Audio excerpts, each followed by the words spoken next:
जय श्री राम।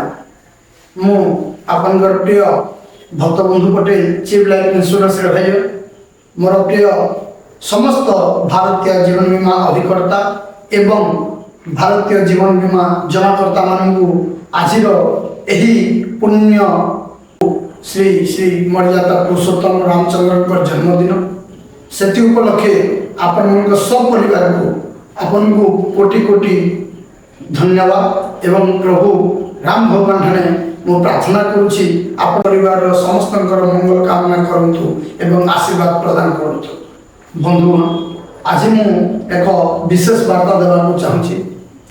मु भावे किंबा आमर रामायण टोटल पुराण आम जदि देखा प्रभु मर्यादा पुरुषोत्तम राम भगवान निजर परिवार पाई सदाबले संघर्ष कर जीवन में किसी आमको शिखा मिलला। प्रभु राम भगवान को बहुत कष्ट सहवा पड़ा फिर भी परिवार पाई पिता दशरथ आज्ञा पालन करने 14 वर्ष वन को जाते 14 वर्ष वन में जीवा समय बहुत लोकों सहित मित्रता होता शत्रुता होता पत्नी दूरे जाते अन्याय करुवा लोकों को बध करी से न्याय वार्ता लोकों को देते। बंधुगण आम ठीक आपण परिवार को अनुरोध कर जाओ आपण परिवार प्रत्येक व्यक्ति को अपन स्नेह ममता सहित आशीर्वाद प्रदान करते। भारतीय जीवन बीमा पॉलिसी ग्रहण करी आपण परिवार को एक सुरक्षा प्रदान करते एवं सही मान भविष्य किसी योजना करती पुअर झीर कि निज वृद्ध समय सबुठ अति मूल्यवान जिनिस जोटा है आम अपन परिवार को सुरक्षा देवाई सदाबले तत्परता रही था।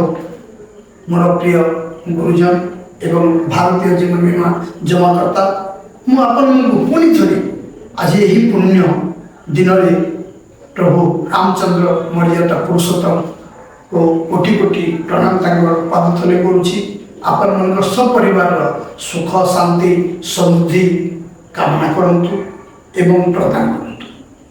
मोर प्रिय सदाबले आम गोटे जिन जान जे परिवार को जे स्नेह करें निजर कर्तव्य पालन करें सही लोक ही भारतीय जीवन बीमा पॉलिसी संचय करें।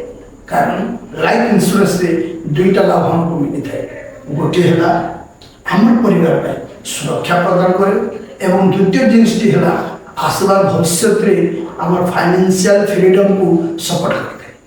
बंधुगण आसतु आपण समस्त पुणी थे अनेक अनेक अभिनंदन एवं साधुवाद कृतज्ञता प्रणाम।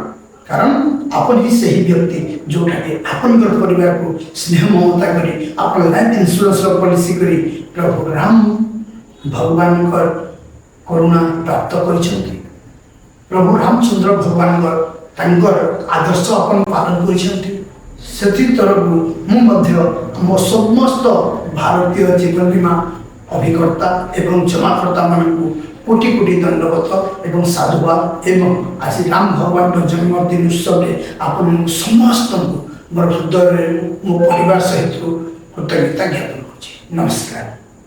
जय श्री राम।